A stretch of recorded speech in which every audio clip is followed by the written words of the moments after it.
เป้าหมายมันถึงแน่นอนเฮาบ่ต้องไปวิตกกังวลการไปฮอดหรือการบ่ไปฮอดสิ่งสำคัญครูบาบอกเสมอทุกครั้งที่ไปเฮาต้องไปฮอดถ้ำในหัวใจเฮาทุกก้าวเดินทุกครั้งที่ก้าวเดินไปด้วยกำลังสติด้วยกำลังปัญญาที่เฮามีรวบรวมเข้ามาตั้งมั่นอยู่ในกายเจ้าของทุกย่างก้าวที่ก้าวเดินไปให้เป็นการเหยียบย่ำกิเลสในหัวใจเจ้าของลงเพื่อให้เขาไปถึงธรรมะในหัวใจเจ้าของนี่คือเป้าหมายในการไปของคณะเฮาบางอื่นเขาไปเพื่อถึงเป้าหมายนั้นคือเส้นชัยบ่แม่นเส้นชัยของพวกเฮามันยิ่งใหญ่กว่าหันเส้นชัยของเฮาคือมรรคผลที่อยู่ในหัวใจเฮาต้องไปเหยียบย่ำกิเลสนั้นลงเขาต้องไปเหยียบย่ำกิเลสในหัวใจเจ้าของลงเหยียบลงทุกมือในแต่ละก้าวที่เฮาก้าวย่างไปในแต่ละวันที่เป็นไปเฮาเป็นไปเพื่อเหยียบย่ำกิเลสในหัวใจเจ้าของลงเพื่อให้เฮาได้เข้าไปใกล้ธรรมเพื่อให้เข้าไปใกล้ธรรมในหัวใจเจ้าของให้มันได้หลายที่สุดนี่คือเป้าหมายในการเดินทางของพวกเฮาทุกคนให้พากันเตรียมตัวให้พากันเตรียมใจเฮาไปเพื่อไปให้มันฮอดอย่างแรกเลยพวกเฮาบ่ทุกคนอาจจะบ่มีวาทะอาจจะบ่มีความสามารถในการถ่ายทอดบอกสอนอาจจะบ่มีเฮาอาจจะไปช่วงระยะเวลาสั้นๆที่เฮาไปพ้อผู้คนที่อยู่ระหว่างทางเฮาย่างไปไปแขกไปไทยมาผู้นั้นไปผู้นี้มาเฮาย่างทางเขาเจ้าย่างหน่อยเฮาก็ได้ไปเห็นความงดงามความเป็นระเบียบความเรียบร้อยการใส่วาจาที่เหมาะสมการวางตัวที่เหมาะสมนั้นคือสิ่งดีๆงามนั่นคือสิ่งที่สวยงามนั่นเป็นการจัดลงพระพุทธศาสนาอันยิ่งครูบาบอกเสมอว่าการแสดงธรรมบ่แม่นการเว้าการแสดงธรรมบ่แม่นการเว้าการแสดงธรรมคือการเฮ็ดให้เขาเบิ่งเฮ็ดให้เขาเห็นเฮ็ดให้เขาได้ประจักษ์ด้วยหัวใจเขานั่นเขาเรียกว่าการแสดงธรรมการเว้าเขาเรียกว่าการสาธยายธรรมแต่ว่าการแสดงธรรมคือการเฮ็ดให้เขาเห็นพวกเฮาไปนำกันด้วยหมู่คณะที่มากพวกเฮาจงแสดงธรรมให้คนอื่นได้เห็นแสดงถึงความเป็นระเบียบเรียบร้อยแสดงถึงความอ่อนน้อมถ่อมตนแสดงถึงความบ่ยึดถือโตบ่แสดงว่าความบ่ยึดถือตนเป็นไปทุกครั้งที่เฮาเป็นไปเพื่อแนวทางได้เป็นไปเพื่อแนวทางของพระอาคันตุกะเป็นไปเตรียมโตผู้เตรียมโตเตรียมพร้อมที่จะคัดเกลากิเลสในหัวใจเจ้าของอยู่เสมอนี่แหละคือหน้าที่ของที่เฮาเข้าไปจังไดก็ฮอดพระธาตุพนมแต่ว่าระหว่างทางที่ไปในพระธาตุพนมให้กิเลสในหัวใจเฮาได้เบาได้บางได้ลดลงไปบ้างเฮาได้ไปจัดลงพระพุทธศาสนาเพื่อเป็นบุญเป็นกุศลแก่บุคคลผู้ใดพบเห็นเมื่อใดที่มีโอกาสได้เว้าธรรมะเมื่อใดที่มีโอกาสได้แสดงธรรมะเฮากับพากันเฮ็ดพากันแสดงเฮ็ดให้เขาเจ้าได้ฮู้ประจักษ์คุณของพระพุทธศาสนาว่ามันยังมีคุณอยู่ว่ายังมีประโยชน์อยู่บุคคลใดที่น้อมเจ้าของเขามาในคุณของพระพุทธศาสนาบุคคลผู้ใดน้อมเขามาฟังธรรมขององค์สมเด็จสัมมาสัมพุทธเจ้าน้อมมาปฏิบัติตามธรรมคำสอนขององค์สมเด็จสัมมาสัมพุทธเจ้าเขายังได้เห็นเขาได้ประจักษ์อยู่ให้เขาได้หูได้เห็นให้เขาได้ประจักษ์ว่าเหตุผลใดเนาะพวกเขาจึงมาอยู่กันโดยเป็นคนกลุ่มมากเป็นเหตุใดเนาะพวกเขาจึงมาร่วมอยู่น้ำกันเป็นคนหมู่มากได้เขาบ่ได้อยู่เพื่อความสนุกสนานเพลิดเพลินเขาบ่ได้อยู่เขาอยู่อย่างบุคคลผู้มีเป้าหมายของพวกเขาคือเป็นไปเพื่อการศึกษาเป็นไปเพื่อการปฏิบัติเป็นไปเพื่อการคัดเกลากิเลสเจ้าของออกจากหัวจิตหัวใจเพื่อเฮาสิได้ไปสู่เป้าหมายอันสูงสุดเมื่อบุคคลใดเข้ามาไกลเขาได้ฮู้ให้เขาได้ประจักษ์แนวทางหลักกับปฏิปทาของเฮาเขาสิได้มั่นใจว่ายังหน่อยบุคคลใดที่เขาก็ยังต้องการมรรคผลนิพพานบุคคลใดยังต้องการเส้นทางแห่งความพ้นทุกข์เขาจะได้ฮู้จักว่าสถานที่แห่งนี้ยังมีสถานที่แห่งนี้อยู่เพื่อเป็นไปเพื่อเขาได้ปฏิบัติเพื่อความพ้นทุกข์พวกเฮาจงมาอยู่เพื่อแสดงปฏิปทาในหัวใจพวกเฮาคือพวกเฮาอยู่เพื่อจะอนุเคราะห์คนทั้งหลายให้ได้รู้จักแนวทางของการปฏิบัติให้ได้รู้จักของแนวทางแห่งความพ้นทุกข์จนคนอื่นได้เกิดความเลื่อมใสศรัทธาจนคนอื่นได้เกิดความเชื่อมั่นแล้วเขาก็จะได้เสียสละความยึดถือโตยึดถือตนเขาจะได้เสียสละความยึดถือกายยึดถือใจแล้วได้มาศึกษาธรรมะตามธรรมคำสอนขององค์สมเด็จสัมมาสัมพุทธเจ้าแล้วเขาจะได้เป็นมรดกอันมีค่าเขาจะได้มรดกอันเลิศค่าติดตามตัวเข้าไปทุกภพทุกชาตินี่คือสิ่งที่พวกเฮาได้ร่างสร้างขึ้นคนอื่นมองเฮามาเขาเห็นเฮาเทพื้นคนอื่นมองเขามาเฮามุ่งหลังคาคนอื่นมองเขามาเห็นเฮาเฮ็ดนั่นเฮ็ดนี่แต่ว่าเขาเห็นบ่ถึงลึกซึ้งซ้ำพวกเฮาเห็นเด้พวกเฮาอยู่นำกันพวกเฮาเห็นพวกเฮาบ่ได้เฮ็ดบ่ได้แค่มุ่งหลังคาบ่ได้เทพื้นเทเสาเฮาบ่ได้เฮ็ดแค่สิ่งนั้นแต่ว่าพวกเฮากำลังสร้างสถานที่ที่จะให้ทุกคนได้มาศึกษาสร้างสถานที่ให้คนได้มาปฏิบัติและที่สำคัญในการที่พวกเฮาได้กระทำสิ่งใดสิ่งหนึ่งลงไปพวกเฮากำลังกระทำให้เป็นไปเพื่อการลดละความถือตัวถือตนในหัวใจเจ้าของลดละความถือตัวถือตนในหัวใจเจ้าของลดละความยึดถือตัวกูของกูออกไปจากกายจากใจนี่คือเป้าหมายของการกระทำของเฮาแต่ละครั้งในการกระทำของเฮาแต่ละคราคนอื่นอาจจะเป็นไปเพื่อสิ่งอื่นแต่พวกเฮาเป้าหมายเดียวคือเ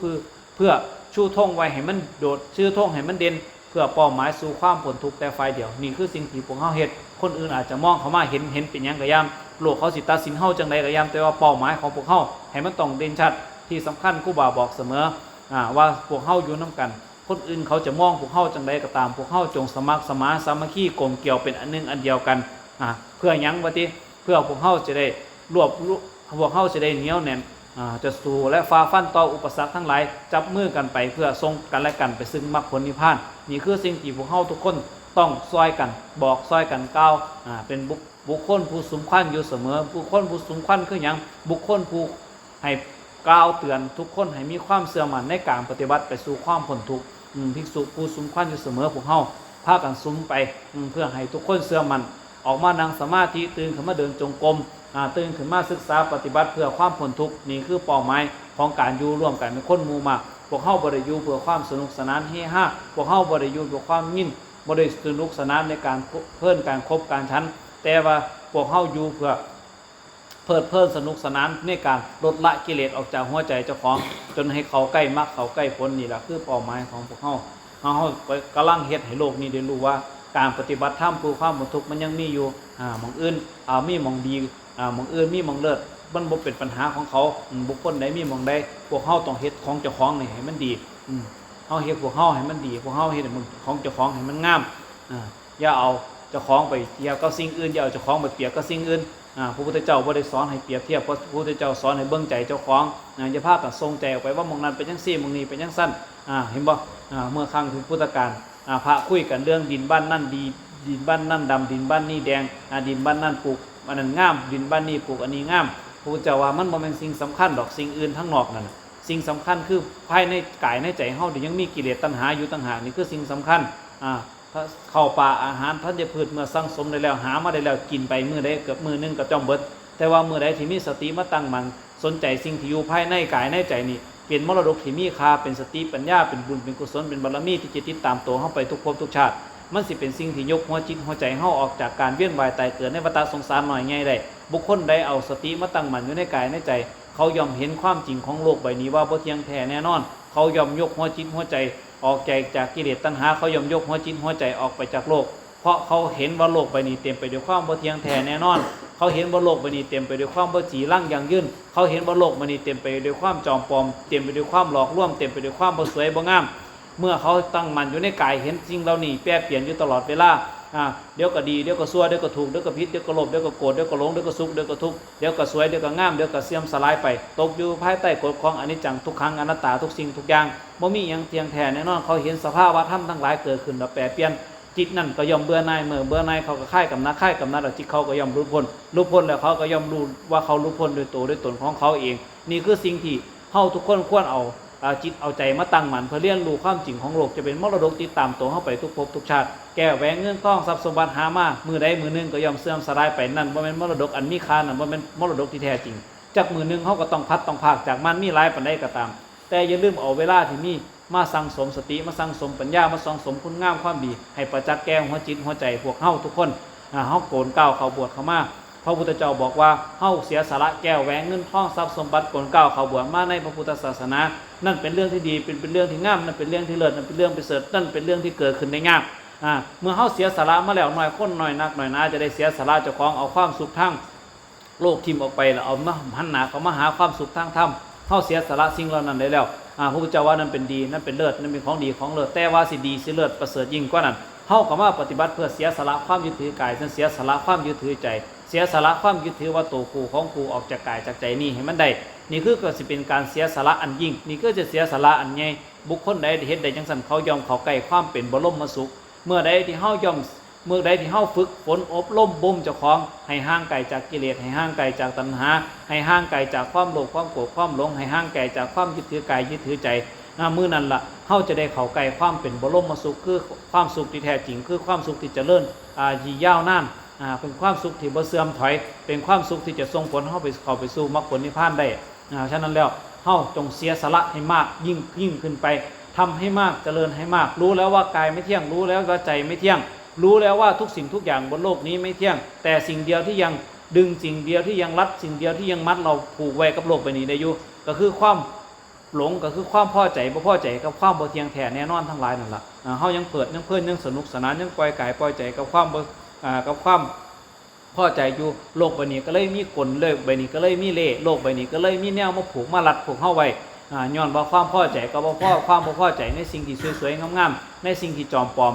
มันมาหลอกมาลวงมาปรุงมาแต่ง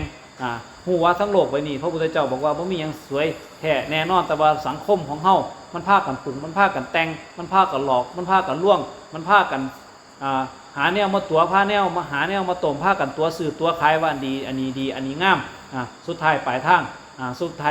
บ่มีอีหยังที่จะดีที่สุดที่จะเลิศที่สุดที่จะงามที่สุดได้ซ้ำธรรมะดอกสุดท้ายปลายทางทุกสิ่งทุกอย่างก็เกิดมาเพื่อหลอกเพื่อลวงเพื่อให้เฮาหลงอยู่ในโลกใบนี้บ่ฮู้จักจบจักสิ้นเห็นบ่โลกภพเกิดจากหยังภพก็เกิดจากคิดว่ามาดอมมาดมกินดินเพราะกินดินก็จะกินอยากกินก็สัมผัสเห็นบ่ก็แค่นั้นเองก็เพราะว่ามาหลอกมาลวงมาหลงคิดว่าอันใดอันหนึงดีจึงพากันเวียนว่ายตายเกิดเมื่อเห็นโทษภัยของการมีกายเห็นโทษภัยของการมีใจแล้วจิตนี้ก็สิยอมเบื่อหน่ายกายมีใจพยายามเสียสละให้มากยิ่งขึ้นไปเสียสละจนให้ถึงที่สุด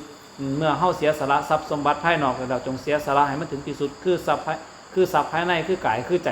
เสียสละความยึดถือกายยึดถือใจยึดถือตนของเจ้าของให้มันได้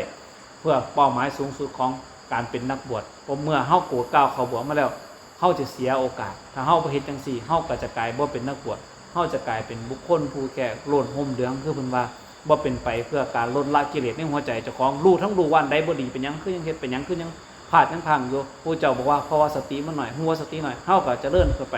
ลืมซะอันใดที่มันบ่ดีอันใดมันที่บ่งามอันใดที่มันผ่านมันพังลืมมาตั้งหลักใหม่ผู้เจ้าว่าเกิดมาผู้เจ้าเองเกิดมา20ประสงค์ไขก็อีกแสนมหากาพย์ที่ใส่ระยะเวลาสั่งสมบารมีบ่ร่วมกันเกิดมาบนโลกวันตาสงสารนี่เด้ว่าเพิ่นเว้าแต่เรื่องการร่วมบารมีที่จะเกิดมาเป็นผู้เจ้าสะสมบารมีก็20ประสงค์ไขก็อีกแสนมหากาพย์บ่ร่วมกันเกิดมาบนโลกใบนี้น้อยใหญ่อันนี้พระพุทธเจ้าบอกว่าสิ่งสำคัญที่สุดคือการลืมเรื่องราวที่บ่ดีต้องมาตั้งหลักเฮ็ดสิ่งที่มันดีใหม่นี่แหละคือสิ่งที่เฮาทุกคนเคยผิดพลาดอดีตที่ผ่านมาบ่เคยมีผู้ใดบ่เคยผิดบ่เคยพลาดอดีตที่ผ่านมาบ่เคยมีผู้ใดเลวอดีตที่ผ่านมาบ่เคยมีผู้ใดชั่วแต่สิ่งสำคัญเฮาต้องลืมสิ่งที่บ่ดีแล้วตั้งต้นในสิ่งที่ดีให้มันได้เร็วที่สุดบ่มีผู้ใดบ่เคยผิดพลาดบ่เคยผู้ใดบ่เคยทำลายผู้อื่นบ่เคยมีผู้ใดบ่ทำลายเจ้าของแต่สิ่งสำคัญเฮาต้องลืมเรื่องราวที่เฮาเคยผิดลืมเรื่องราวที่เฮาเคยพลาดแล้วเอามาเป็นเราเอาเจ้าของมาตั้งมั่นอยู่ในธรรมของพระพุทธเจ้ามาตั้งมั่นในเส้นทางความดีให้มันได้เร็วที่สุดเมื่อเฮาตั้งมั่นในธรรมได้แล้วอันใดที่เฮาเคยผิดอันใดที่เฮาเคยพลาดน้อมคิดพิจารณาเอามาเป็นครูเป็นอาจารย์ว่าจะให้มันเกิดขึ้นอีกเหตุใดที่มันเกิดขึ้นหาเหตุหาผลมันแล้วจะให้มันเกิดอีกมันเกิดขึ้นเพราะความพลาดพลั้งเกิดขึ้นเพราะความลุ่มหลงมันเกิดขึ้นเพราะสิ่งใดอบรมมันจะให้มันเกิดขึ้นอีกนี่หน้าที่ของเฮาเอาเจ้าของมาตั้งมั่นในคุณงามความดีอันใดที่บ่ดีเขาเอามาสอนเจ้าของอย่าให้มันเกิดพลาดเกิดพังอีกถ้าเกิดพลาดเกิดพังอีกก็เป็นเหยื่อของพญามารก็สิเอามาเป็นเหยื่อนั่นมาผูกมารัดมามัดมาจองเฮาไว้ในวัฏฏะสงสารนี่อีกเฮาพากันเบื่อพากันนายได้แล้วบ่มีเกิดเป็นอีหยังบ่มีความสุขดอกมีแต่ความทุกข์ทั้งนั้นละเกิดขึ้นในหัวจิตหัวใจแต่ละคนแต่ละมือแต่ละเว้นพากันหลอกพากันลวงพากันมวนพากันยินย่านแต่คนอื่นบ่ฮู้มีความสุขพากันห้องเฮ้วๆฮ่าบ่ได้มีประโยชน์บ่ได้มีสาระอีหยังของโลกใบนี้เขาพากันตัวพากันต้มพากันหลอกกันลวงเฮ็ดผู้นึงก็ว่านี่ม่วนหลายอยากให้หมู่เป็นคนหมู่มากเห็นบ่ก็ล้อกันเข้าพับเข้าบาร์ล้อกันกินเหล้าเมายาว่ามันมีความสุขหม้องใดบ่มีดอกมีแต่หาโอกาสจะตัวต้มตัวซื้อตัวขายกันซื่อคนเข้าพับเข้าบาร์หลายก็ขายเหล้าขายยาได้หลายก็พากันตัวซื้อตัวขายโลกใบนี้บ่มีความสุขจริงๆดอกโลกใบนี้มีแต่ความพอใจบ่มีความสุขพวกเฮาจงรู้เท่าทันผลล่วงของพญามารรู้เท่าทันผลล่วงของโลกใบนี้เฮาต้องดึงสติเจ้าของกลับมาผู้เจ้าบอกว่าสุดท้ายปลายทางแล้วโลกใบนี้บ่มีผู้ใดฮักเฮาเที่ยงแท้แน่นอนสำเฮาฮักเจ้าของผู้เจ้าว่าการฮักเจ้าของที่ดีที่สุดคือการมอบธรรมะให้กับเจ้าของเพราะว่านั่นจะเป็นมรดกที่ดีที่สุดแก้วแหวนเงินทองทรัพย์สมบัติที่เฮามีที่เฮาได้จากผู้อื่นหรือว่าเฮาได้จากผู้อื่นมันเป็นของบ่เที่ยงทั้งนั้นเป็นของบ่เที่ยงแท้แน่นอนของโลกจักมื้อนึงก็ต้องพัดต้องพักแปลว่าการฮักเจ้าของที่ดีที่สุดคือการมอบธรรมะนั่นให้กับเจ้าของให้ได้มาประดับหัวจิตหัวใจเพราะว่าชีวิตหลังความตายอัตตาหิอัตโนนาโถตนแลเป็นที่พึ่งแห่งตนกรรมอันใดที่เจ้าของสร้างมาความดีอันใดที่เจ้าของสั่งสมไว้นั่นล่ะจะเป็นเครื่องเกื้อเครื่องหนุนเครื่องค้ำเครื่องจุนเฮาบ่แม่นว่ากรรมบุญกรรมของผู้นั้นผู้นี้สิแบ่งแจกกันได้ในชีวิตหลังความตายพระพุทธเจ้าจึงบอกว่าบ่มีผู้ใด ฮักเฮาบ่มีผู้ใดมีมรดกได้มอบมรดกได้ให้เฮาได้ซ้ำเฮาให้เจ้าของฉะนั้นแล้วจงตั้งเจ้าของไว้ในเส้นทางของความดีจงตั้งเจ้าของไว้ในเส้นทางของศีลสมาธิปัญญาเพื่อนำพาเจ้าของเขาไปสู่สิ่งที่ดีสิ่งที่งามนั่นคือนำพาเจ้าของไปผลิตกุญแจไปปิดประตูนรกให้มันได้นี่คือเป้าหมายสูงสุดของพวกเฮาศีลทานศีลภาวนาเป็นไปเพื่อคุณงามความดีทานศีลภาวนาเมื่อใดที่เฮาให้ท่านรักษาศีลภาวนาเพื่อเป็นไปเพื่อการละความยึดถือตนละความยึดถือตนละความยึดถือว่าโตกูของกูท่านศีลภาวนาเหล่านั้นก็จะล่อลวงเอาสิ่งเหล่านั้นล้อมเอาสิ่งเหล่านั้นเป็นกุญแจไปปิดประตูนรกให้เฮาได้นี่คือสิ่งนี่คือเป้าหมายนี่คือข้อที่พระพุทธเจ้าเอามาแจงไว้เพื่อเป็นกำลังใจให้เฮาได้มีแนวทางในการปฏิบัติอย่างน้อยๆทานศีลภาวนาที่มีไว้มันสุดทรงเข้าไปสู่จุดหมายปลายทางอันยาวไกลอันสูงสุดคือมรรคผลนิพพานแต่ระหว่างทางเพิ่นก็สามารถปิดประตูนรกให้เฮาได้เพิ่นสิให้เฮาเวียนว่ายตายเกิดในมนุษย์และก็สวรรค์จนกว่าจะเข้าถึงมรรคผลนิพพานนี่แหละคือเป้าหมายสูงสุดของเฮาจงเร่งพิจารณาสิ่งหนึ่งเฮาบวกเข้ามาเฮาบวกเข้ามาแล้วอย่าลืมเฮ็ดให้มันได้อย่าลืมตั้งเป้าหมายมันไว้คือมรรคผลนิพพานตั้งเป้าหมายไว้คุณงามความดีบุญกุศลอันใดที่ได้กระทำอาจจะมากจะเล็กจะน้อยบ่ได้เป็นไปเพื่อสิ่งอื่นเป็นไปเพื่อเพื่อล้อมเพื่อร่วมเอาศีลสมาธิปัญญาให้มาเป็นพละให้มาเป็นพลังให้มาเป็นทุกสิ่งทุกอย่างมาท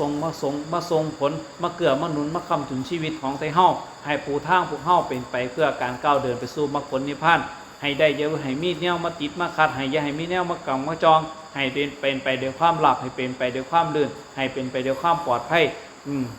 พยามัจจุราชคือความตายคือสิ่งที่น่ากลัวที่สุดที่นักบวชเฮาบุคคลใดได้รู้ธรรมบุคคลใดได้ยินได้ฟังธรรมขององค์สมเด็จสัมมาสัมพุทธเจ้าแล้วสิ่งที่น่ากลัวที่สุดบ่แม่นว่าพูดผีปีศาจสิ่งที่น่ากลัวที่สุดคือมัจจุราชแห่งความตายจะมาพัดพากเอาชีวิตนี้ก่อนที่เฮาสิได้ลงมือปฏิบัติจนกว่าจะฮอดมรรคฮอดผลฉะนั้นแล้วจงอย่าประมาทในการมีชีวิตอยู่ตรงใช้ชีวิตที่มีอยู่จงใช้ลมหายใจที่มีอยู่ในมือนี้ให้มันมีค่าให้มันมีราคาเพื่อจะเอาเจ้าของเข้าไปสู่เอาเจ้าของเข้าไปใกล้มรรคผลนิพพานให้มันได้หลายที่สุดชีวิตเป็นของน้อยเสมอเฮาเกิดมา50 60 70 80 ปีเดี๋ยวเฮาก็ตายแต่ว่าชีวิตหลังความตายเฮาอาจจะได้ไปเกิดเป็นเปรตสัตว์เดรัจฉานอสุรกายเป็นอีกกี่กับกี่กันก็ยังบ่รู้เลยเห็นบ่เกิดมาเป็นมนุษย์แค่60 70 ปีแต่ว่าสิไปเกิดเป็นสัตว์เดรัจฉานเป็นเปรตเป็นอสุรกายเป็นสัตว์นรกอีกบ่รู้ว่ากี่กับกี่กันยาวนานฉะนั้นแล้วจงเอาเจ้าของให้ไปอยู่ในสถานที่ที่ดีเอาเจ้าของไปอยู่ในหม่องที่ดีนั่นคือเอาเจ้าของไปอยู่ในกายเอาไปอยู่ในใจนี่คือสมรภูมิที่ดีที่สุดที่พระพุทธเจ้าหรือพ่อแม่ครูบาอาจารย์เพิ่นกล่าวไว้สมรภูมิที่ดีที่สุดสมรภูมิที่ดีที่สุดบ่แม่นบ่แม่นบนยอดเขาบ่แม่นบนภูผาบ่แม่นบนเวหาบ่แม่นบนใต้น้ำแต่ว่าสมรภูมิที่ดีที่สุดคือสมรภูมิที่อยู่ภายในกายสมรภูมิที่อยู่ภายในใจเฮานี่ล่ะเอาเจ้าของเข้าไปอยู่ในสมรภูมินั้นมันได้เพื่อเห็นความบ่เที่ยงแท้ของกายของใจเพื่อเห็นความบ่เที่ยงแท้ของสภาวะธรรมอารมณ์ทั้งหลายที่จรมาจรไปที่จรมาจรไปอยู่ในกายอยู่ในใจเฮานี่ล่ะอีหยังจรมาอยู่ในกายในใจเฮาเย็นร้อนอ่อนแข็งปรุงแต่งเป็นความโลภความโกรธความหลงความสุขความทุกข์ความพอใจความไม่พอใจเนี่ยเห็นบ่สิ่งที่จรมาจรไปสิ่งเหล่านี้เที่ยงแท้แน่นอนบ่เที่ยงแท้แน่นอนจากสิ่งจากอย่างมันเกิดขึ้นเองมันตั้งอยู่เองมันดับไปเองแล้วเฮาเป็นหยังคือไปเล่นกับมันเป็นหยังเฮาคือไปเพลิดเพลินกับมันพอมีความสุขเกิดขึ้นเป็นหยังเฮาคือปกป้องความสุขนั้นอยากให้อยู่กับเจ้าของเมื่อมีความทุกข์เกิดขึ้นเป็นหยังเฮาก็ยังผลักไสความทุกข์นั้นไปจากเจ้าของแสดงว่าเฮายังหลงแสดงว่าเฮายังยึดถือเอาสิ่งใดสิ่งหนึ่งว่าเป็นตัวเป็นตนอยู่เฮาก็จึงมีการผลักไสเฮาก็จึงมีการปกป้องถ้ามื้อใดที่เฮาเห็นความตีความเข้าใจตามธรรมคำสอนขององค์สมเด็จสัมมาสัมพุทธเจ้าร่างกายนี้เป็นเพียงดินเป็นเพียงน้ำเป็นเพียงลมเป็นเพียงไฟเป็นเพียงสภาวะอันหนึ่งเมื่อประชุมร่วมโตกันเขาเมื่อดินเมื่อน้ำเมื่อลมเมื่อไฟเมื่อประชุมร่วมโตกันเขาจึงเกิดเป็นอารมณ์จึงเกิดเป็นสภาวะหนึ่งที่เรียกว่า